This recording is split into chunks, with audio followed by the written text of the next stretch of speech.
ఇలా బ్రేకింగ్ చూస్తున్నాం. సచివాలయంలో వివిధ శాఖలపై సీఎం రేవంత్ రెడ్డి సమీక్ష నిర్వహించనున్నారు. ఇక వ్యవసాయం, విద్య, సాగునీరు రంగంపై సీఎం సమీక్షించనున్నారు. కొద్దిసేపటి క్రితమే ఈ సమావేశం ప్రారంభమైంది. ఈ సమావేశానికి మంత్రులు ఉత్తమ్ కుమార్ రెడ్డి, పొంగులేటి శ్రీనివాసరెడ్డితో పాటు సీఎం సలహాదారుడు వేం నరేందర్ రెడ్డి, వివిధ శాఖల అధికారులు కూడా హాజరయ్యారు.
ఇలా బ్రేకింగ్ చూస్తున్నాం. సచివాలయంలో వివిధ శాఖలపై సీఎం రేవంత్ రెడ్డి సమీక్షించనున్నారు. వ్యవసాయం, విద్య, సాగునీరు రంగంపై సీఎం సమీక్షించనున్నారు. ఇక కొద్దిసేపటి క్రితమే ఈ సమావేశం ప్రారంభమైంది. ఈ సమావేశానికి మంత్రులు ఉత్తమ్ కుమార్ రెడ్డి, పొంగులేటి శ్రీనివాసరెడ్డితో పాటు సీఎం సలహాదారుడు వేం నరేందర్ రెడ్డి, వివిధ శాఖల అధికారులు హాజరయ్యారు. దీనిపై మరింత సమాచారం మా ప్రతినిధి రాంబాబు లైవ్ ద్వారా అందిస్తారు. రాంబాబు, చెప్పండి, ఏ అంశాల మీద సమీక్ష నిర్వహిస్తున్నారో, ఇది ఎంతసేపు వరకు కొనసాగనుంది?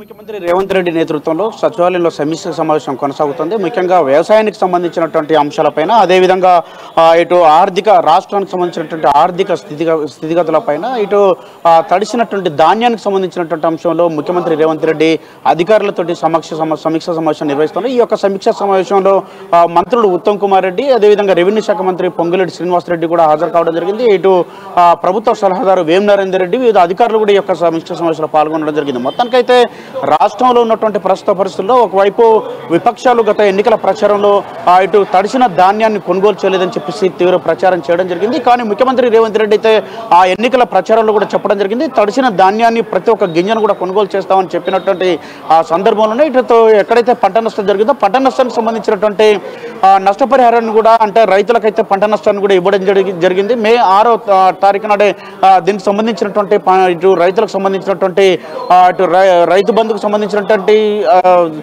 డబ్బులు కానీ, అదేవిధంగా ఇటు రైతులకు సంబంధించినటువంటి పెట్టుబడి సాయంతో పాటుగా ఇటు పంట నష్టానికి సంబంధించినటువంటి డబ్బులు కూడా రాష్ట్ర ప్రభుత్వం విడుదల చేయడం జరిగింది. ఎన్నికల కమిషన్ కూడా దానికి పర్మిషన్ ఇచ్చిన నేపథ్యంలో వీటన్నింటి కూడా విడుదల చేసినటువంటి రాష్ట్ర ప్రభుత్వం మరొకసారి ఎక్కడైతే రాష్ట్రంలో ధాన్యం కొనుగోలుకు సంబంధించినటువంటి అంశంలో ఇక్కడ కీలకంగా ఇప్పటికే అక్కడ ఉన్నటువంటి అధికారులకు కూడా ఆదేశాలు జారీ చేయడం జరిగింది. వాళ్ళతో పాటుగా పిఎస్సిఎస్ చైర్మన్లకు కానీ, లేకపోతే అక్కడ ఉన్నటువంటి సహకార సంఘాలకు కానీ అధికారులు అయితే ఆదేశాలు జారీ చేయడం జరిగింది. ముఖ్యమంత్రి రేవంత్ రెడ్డి కూడా దానికి సంబంధించినటువంటి అంశంలో ఎక్కడ కూడా ధాన్యం కొనుగోలు చేయలేదని చెప్పి, ఎక్కడ కూడా వార్త రావద్దని చెప్పేసి ఆదేశాలు జారీ చేయడం జరిగింది. తడిసిన ప్రతి ధాన్యం గింజను కూడా కొనాల్సిందని చెప్పడం జరిగింది. ఇప్పటికే దానికి సంబంధించి తడిసిన ధాన్యం కొనుగోలు సంబంధించినటువంటి అంశంపైన ముఖ్యమంత్రి ఈరోజు సచివాలయంలో సంబంధిత అధికారులతో సమీక్ష సమావేశం కొనసాగిస్తున్నారు. మరొకవైపు రాష్ట్ర ఆర్థిక స్థితిగతులు, అంటే 3 నెలలు ప్రభుత్వం సజావుగా నడిచిందని చెప్పేసి ప్రజలందరూ కూడా భావిస్తున్నటువంటి తరుణంలో మరొకవైపు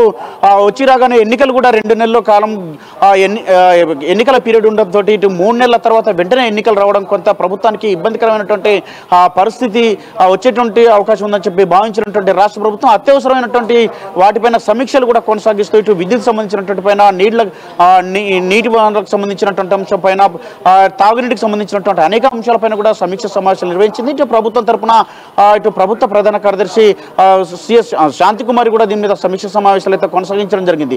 మరొకవైపు ఎక్కడ కూడా ఇటు ప్రజలకు ఎలాంటి ఇబ్బందులు రాకుండా ఈ యొక్క ఎన్నికల పీరియడ్లో కూడా రాష్ట్ర ప్రభుత్వం అయితే రాష్ట్ర ప్రభుత్వం తరపున ఉన్నటువంటి ప్రభుత్వ ప్రధాన కార్యదర్శి దీనిపైన ప్రత్యేక దృష్టి పెట్టి ఈ సమస్యలను కూడా పరిష్కారం చేసే దిశగా ముందుకు అడుగులు వేయడం జరిగింది. మరొక వైపు దీనికి సంబంధించి రాష్ట్రంలో ఉన్నటువంటి అంటే ఇప్పుడు ఎన్నికల సీజన్ అయిపోయింది. 4వ తారీఖుతో ఎన్నికల కోడ్ కూడా అయిపోతుంది. కోడ్ అయిపోయిన తర్వాత వెంటనే రాష్ట్ర ప్రభుత్వం ఇటు ప్రజలకు అంటే గతంలో ఇచ్చినటువంటి హామీలను నెరవేర్చే దిశగా ముందుకు వెళ్తా ఉంది. ఇప్పటికే ఆగస్టు 15 లోపు దీనికి సంబంధించినటువంటి రైతు రుణమాఫీకి సంబంధించినటువంటి అంశంలో ఒక క్లారిటీగా ఉంది. రాష్ట్ర ప్రభుత్వం ముఖ్యమంత్రి స్వయంగా చెప్పడం జరిగింది. 15 లోపు రుణమాఫీని ఒకేసారి చేస్తామని కూడా చెప్పడం జరిగింది. అంటే ఈ యొక్క మొత్తం 39,000 కోట్లకు పైగా ఉన్నటువంటి యొక్క రుణమాఫీని ఒకేసారిగా మాఫీ చేస్తామని కూడా చెప్పినటువంటి పరిస్థితి. దీనికి సంబంధించిన పైన విధి విధానాలపైన కూడా చర్చించేటువంటి అవకాశం ఉంది. మరొక వైపు ఇటు మంత్రులు పొంగులేటి శ్రీనివాసరెడ్డి ఉత్తమ్ కుమార్ రెడ్డితో కలిసి ముఖ్యమంత్రి ఈ యొక్క వరి ధాన్యం కొనుగోలుకు సంబంధించినటువంటి ఆ రాష్ట్రానికి సంబంధించినటువంటి ఆర్థిక స్థితిగతులే కాకుండా వ్యవసాయానికి సంబంధించినటువంటి అంశం. ఎందుకంటే ప్రధానంగా ఇటు నైరుతి ఋతుపవనాలు మరికొద్ది రోజుల్లో వచ్చేటువంటి పరిస్థితి ఉంది కాబట్టి రాష్ట్రంలో ఇటు భారీ స్థాయిలో వర్షాలు వచ్చేటువంటి అవకాశం ఉన్నటువంటి నేపథ్యంలో రైతులు అంటే ఏరువాక సాగేటువంటి అవకాశం ఉంది. రైతులు ఇటు ఆరుతడి పంటలు కానీ లేకపోతే వరి పంటలు కానీ వేసేటువంటి అవకాశం ఉన్నది. కాబట్టి దీనికి సంబంధించినటువంటి ఎక్కడ కూడా విత్తనాలు కానీ ఇటు పత్తి విత్తనాలు కానీ లేకపోతే శనగలు కానీ ఇతర రకరకాల ఏ విత్తనాలు కూడా ఎక్కడ కూడా లభ్యతకు ఎలాంటి ఇబ్బంది రాకుండా ఉండేందుకు విత్తనాల కల్తీ లేకుండా ఉండేందుకైతే ప్రభుత్వం తగు చర్యలు తీసుకోవాలని చెప్పేసి అధికారులతో చర్చిస్తా ఉన్నారు. ఎరువుల కొరత కూడా ఎక్కడ ఉండొద్దని చెప్పేసి ఎక్కడ కూడా ఎరువులను బ్లాక్ లో ఉంచొద్దని చెప్పేసి కూడా చెప్తా ఉన్నారు. దీనిపైన సంబంధిత అధికారులు చర్యలు కూడా తీసుకోవాలని చెప్తా ఉన్నారు. మొత్తానికైతే రైతులకు సంబంధించి ఎరువాక సాగేటువంటి సమయం వస్తూ ఉన్నది కాబట్టి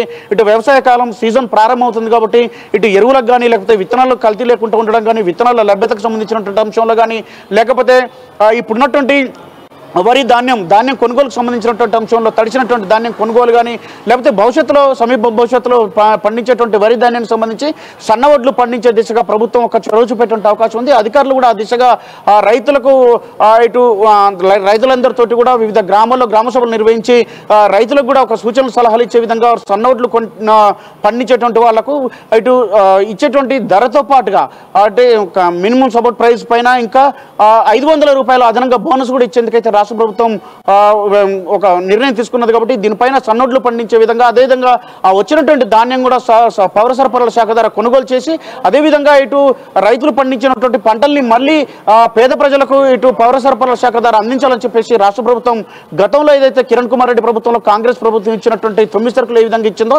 ఇప్పుడు కూడా అదేవిధంగా ఈ యొక్క సరుకులను కూడా ఇవ్వాలని చెప్పేసి రాష్ట్ర ప్రభుత్వం భావిస్తున్న నేపథ్యంలో రాష్ట్రంలో ఇచ్చినటువంటి ఈ యొక్క హామీలు అదేవిధంగా ఇప్పుడున్నటువంటి గ్యారంటీలు వాటితో పాటుగా 2,500 రూపాయలు మహిళలకు ఇస్తూ ఉన్నటువంటి ఆ 2,500కు సంబంధించినటువంటి రాబోయేటువంటి కాలంలో రాష్ట్రం పైన పడేటువంటి ఆర్థిక భారం అన్నిటిపైన మంత్రులతో రేవంత్ రెడ్డి అయితే మాట్లాడుతున్నారు. మొత్తానికైతే సమీక్ష సమావేశంలో రాష్ట్ర ఆర్థిక స్థితిగతి వ్యవసాయానికి సంబంధించినటువంటి అంశాలు దాంతోపాటుగా ధాన్యం కొనుగోలు పైన అయితే అధికారులతోటి మంత్రులతో ముఖ్యమంత్రి అయితే సమీక్ష సమావేశం కొనసాగుతోంది. వరుణ్ రైట్ రాంబాబు, అంటే ఇంత అన్ఎక్స్పెక్టెడ్గా పెట్టడానికి గల కారణాలు ఏంటి? అదేవిధంగా ఎక్స్పెక్టెడ్ నిర్ణయాలు ఏమన్నా దీంట్లో తీసుకునే అవకాశాలు కనిపిస్తున్నాయి? ఎక్కువగా విద్యా సంవత్సరం కూడా ఇంకొక 20 డేస్లో ప్రారంభం కానుంది కాబట్టి సో వాటి మీద ఎలాంటి నిర్ణయాలు తీసుకునే అవకాశాలు ఉన్నాయి? ఇంకా రేపటి నుంచి కూడా వర్షాలు ఉన్నట్లు కూడా ఐఎండీ చెప్పింది. సో వాటి మీద ఎలాంటి నిర్ణయాలు తీసుకునే అవకాశాలు ఎక్కువగా కనిపిస్తున్నాయి?